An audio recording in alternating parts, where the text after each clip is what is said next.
बिस्मिल्लाहिर्रहमानिर्रहीम। अस्सलाम वालेकुम नाज़रीन, आप यूट्यूब चैनल देख रहे हैं। मैं इमरान खान हूँ। ईरानी मीडिया ने भी डोनाल्ड ट्रंप के बयान की तरदीद कर दी है, और जिसमें दावा किया था कि ईरान अमेरिका को तोहफ़ा दे रहा है और कुछ ऐसे जहाज़ आबनाए हुरमज़ में से गुजर रहे हैं जिनके ऊपर पाकिस्तानी झंडे लगे हुए हैं। इस पे फिर बाद में इसहाक डार ने स्टेटमेंट दिया कि ईरान के साथ पाकिस्तान का कोई मामला हुआ है, जिसके बाद 20 टैंकर्स जो तेल से लदे हुए हैं उनको इजाज़त मिलेगी आबनाए हुरमज़ में से गुजरने की। कुछ गुजर गए हैं और 2 टैंकर्स रोज़ाना गुजरेंगे। ग्राउंड के ऊपर इसकी तस्दीक नहीं हो रही। ईरान की जानिब से जब तोहफ़ों की बात उनसे पूछी गई तो उन्होंने कहा जी हमने अमेरिका को कुछ नहीं दिया।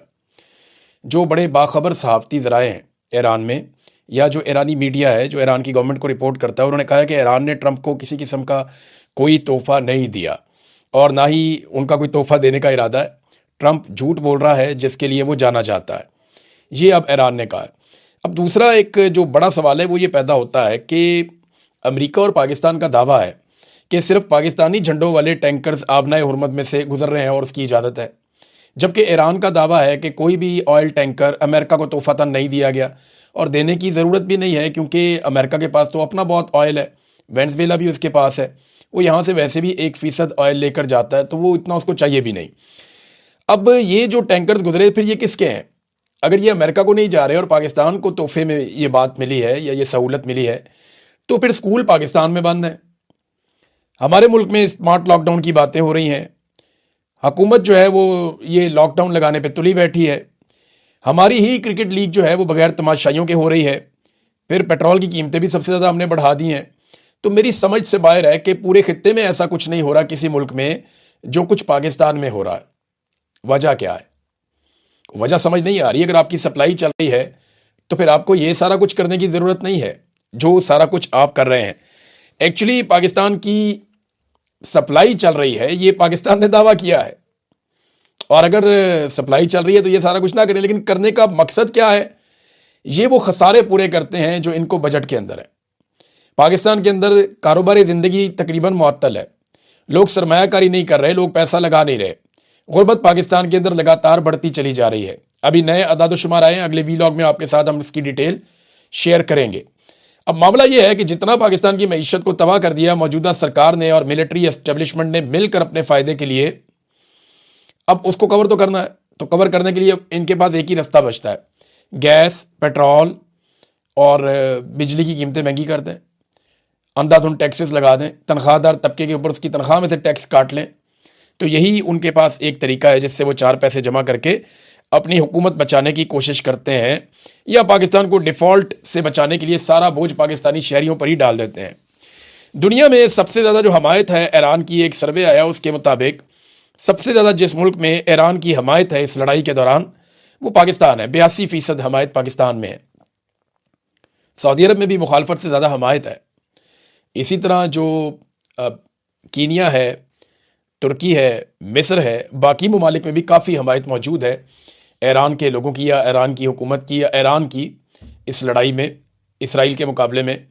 लेकिन पाकिस्तान में ये हमायत दुनिया में सबसे ज़्यादा है, यानी 82% पाकिस्तानी ये समझते हैं कि वो ईरान के साथ खड़े हैं।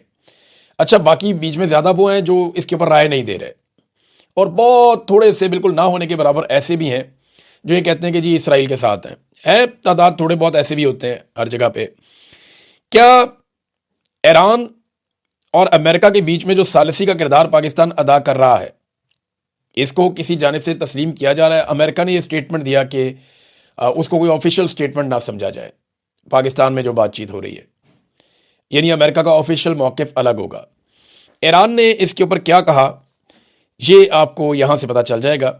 ये फॉरेन मिनिस्ट्री के जो तर्जुमान है ईरान के, उन्होंने स्टेटमेंट दिया कि अमेरिका की जो तजावीज़ हैं जो ईरान तक पहुंचाई गई हैं, या उसके जो मुतालबात हैं 15 जो ईरान तक पहुंचाए गए हैं, वो बड़े एक्सेसिव हैं और अनरीज़नेबल हैं, गैर माकूल किस्म के हैं, उनके ऊपर अमल नहीं हो सकता। फिर उन्होंने एक और जुमला बोला, Iran is not involved in Pakistan led meetings, कि पाकिस्तान जिन मीटिंग्स का या जिन इजलासों में शिरकत कर रहा है, जो चीज़ें कर रहा है, ईरान उसके अंदर इन्वॉल्व नहीं है।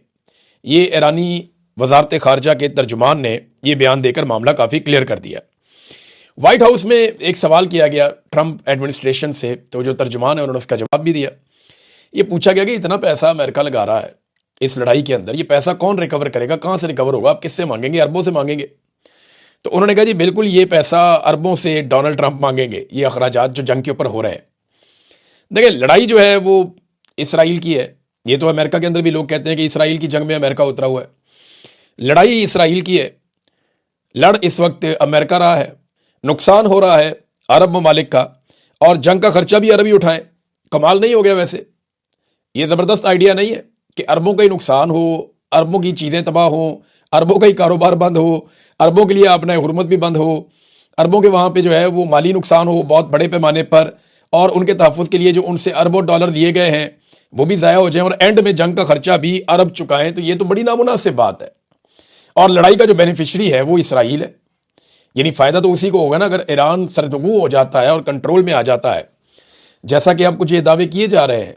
मैंने आपको बताया था कि अक़वाम मुत्तहिदा के एक सफ़ीर मोहम्मद सफ़ा ने ये कहते हुए रिज़ाइन किया कि उसके पास ये इन्फॉर्मेशन है, और कुछ दीगर लोग भी ये दावा कर रहे हैं कि उनके पास भी ये मालूमात हैं कि दुनिया बड़ी खौफनाक लड़ाई की तरफ जाने वाली है अगर आने वाले दिनों में जल्द ये जंगबंदी ना हुई तो अगर एटमी हमले वाली बात सोची गई है या किसी जगह पे डिस्कस की गई है जिसके ऊपर अक़वाम मुत्तहिदा के कान खड़े हुए हैं, उनको ये इन्फॉर्मेशन पहुंचाई गई कि आप अपनी तैयारी कर लें कि एटमी धमाके के बाद आपने किस किस्म का रद्दमल देना और कौन कौन सी चीज़ें कहाँ कहाँ पे मैनेज करनी है, जिस पे उस सफ़ीर ने अक़वाम मुत्तहिदा से रिज़ाइन किया और अपने आप को अलग किया इस सारे मामले से, और इंसानियत के लिए उसने अपील की पूरी दुनिया से कि इस सिलसिले को रोका जाए, इससे बचा जाए। देखिए अगर ये मामला यहाँ तक चला गया है तो पूरी दुनिया खतरे में है। देखिए अगर एक दफ़ा ये शुरू हो गया ना तो पहले सिर्फ अमेरिका के पास एटम बम होता था, अब दुनिया के बहुत सारे मुल्कों के पास है। शुमाली कोरिया के पास है, पाकिस्तान के पास है, इंडिया के पास है, फ्रांस के पास है, बरतानिया के पास है, रूस के पास है, चीन के पास है, इसराइल के पास है, अमेरिका के पास है, और ममालिक के पास है। तो अब एटम बम सिर्फ अकेला जो है वो अमेरिका के पास नहीं है। अगर इस मरतबा ऐसा कुछ किया गया तो लड़ाई भड़क तो जाएगी, लेकिन ख़त्म कैसे होगी? अमेरिका के इत्तेहादी जो हैं वो एक एक करके दूर हटते जा रहे हैं, जो मेन इत्तेहादी हमेशा से अमेरिका के साथ रहे। मिसाल के तौर पे पहले अमेरिका ने कहा कि फ़िज़ाई हमलों में हमारे साथ चलो, नेटो ने इत्तेहादियों ने इनकार कर दिया, वो नहीं आए। फिर अमेरिका ने कहा कि आपने हुर्मुज़ को खुलवाना है, हमारे साथ चलो, हम आपका इंतज़ार कर रहे हैं, आओ उसको खुलवाते हैं, तो इत्तेहादी फिर नहीं आए। और अब अमेरिका ने जब ज़मीनी लड़ाई का फैसला किया, कोई 50,000 से ज़्यादा फ़ौजी उन्होंने खलीजी ममालिक में पहुँचा दिए हैं। ज़्यादातर फ़ौजी जो है वो अड्डों की बजाय मुख्तलिफ अलग अलग जगहों पर रुके हुए हैं, कोई होटलों में ठहरे हुए हैं, कोई प्राइवेट जगहों पर, कोई दफातर में, ताकि, और उनकी नकलो हरकत को खुफिया रखा गया है ताकि ईरान उनके ऊपर अटैक ना करे। तो ये जो इतनी बड़ी तादाद में फ़ौजी पहुँचाए गए हैं खलीजी ममालिक में, तो अब अमेरिका की ख्वाहिश है कोई ज़मीनी कार्रवाई या ऑपरेशन किया जाए। अगर वो इसमें जाते हैं तो फिर उन्हें अपने इत्तेहादियों की याद आएगी। तो बरतानिया ने पहले ही कह दिया जनाब हम इस लड़ाई का हिस्सा नहीं बनेंगे। तो अमेरिका के इत्तेहादी अमेरिका से नाराज़ हैं। हत्ता कि मैं तकारीर सुनता रहता हूँ यूरोपीय यूनियन के नुमाइंदगान की, जो यूरोपीय ममालिक हैं वो किस तरह तकरीर करते हैं। स्पेन ने, बेल्जियम ने, फ्रांस ने, जर्मनी ने उड़ा के रख दिया अमेरिका के नुक्ता नज़र को। वो मानते ही नहीं कि ये लड़ाई ठीक है और अमेरिका ने ठीक किया। वो शदीद मुखालफत कर रहे हैं अमेरिका की, बल्कि जर्मनी के अंदर तो ये मुतालबा भी हुआ अपोजिशन के प्लेटफॉर्म से कि जनाब अमेरिकन फौजियों को निकालें यहाँ से। स्पेन ने अपने अड्डे देने से साफ इनकार कर दिया, बिल्कुल कोई अड्डा नहीं है, ना फिदाई हदूद देंगे ना कोई अड्डा देंगे, जाओ यहाँ से।